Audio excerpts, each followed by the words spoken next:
రాహుల్ గాంధీకి సుప్రీంకోర్టులో ఊరట లభించింది. ఆదాయానికి మించిన ఆస్తుల ఆరోపణలపై అలహాబాద్ హైకోర్టు జరుపుతున్న విచారణకు సుప్రీంకోర్టు బ్రేకులు వేసింది. సిబిఐ, ఈడీ దర్యాప్తు నివేదికలు సమర్పించకుండా ఆదేశాలు జారీ చేసింది సుప్రీంకోర్టు. తాము తదుపరి ఆదేశాలు ఇచ్చే వరకు అలహాబాద్ కోర్టు తదుపరి విచారణ జరపడానికి వీల్లేదని తేల్చి చెప్పింది. రాహుల్ గాంధీ ఆదాయానికి మించి ఆస్తులు కలిగి ఉన్నారంటూ బీజేపీ కార్యకర్త విఘ్నేష్ శిశిర్ ఆరోపించారు. దీంతో ఈ అంశాన్ని చట్ట ప్రకారం విచారణ జరపాలని సిబిఐ, ఈడీలను హైకోర్టు ఆదేశించింది.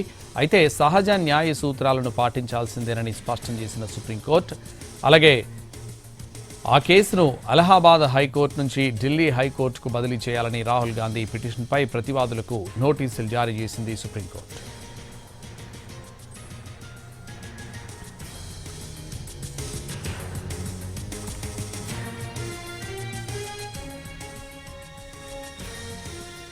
రాహుల్ గాంధీకి సుప్రీంకోర్టులో ఊరట లభించింది.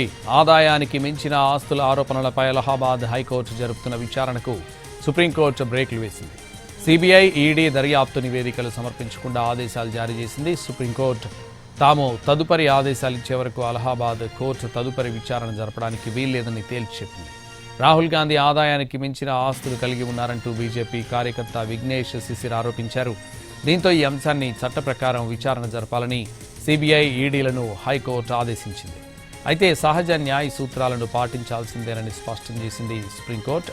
అలాగే ఆ కేసును అలహాబాద్ హైకోర్టు నుంచి ఢిల్లీ హైకోర్టుకు బదిలీ చేయాలని రాహుల్ గాంధీ పిటిషన్పై ప్రతివాదులకు నోటీసులు జారీ చేసింది సుప్రీంకోర్టు.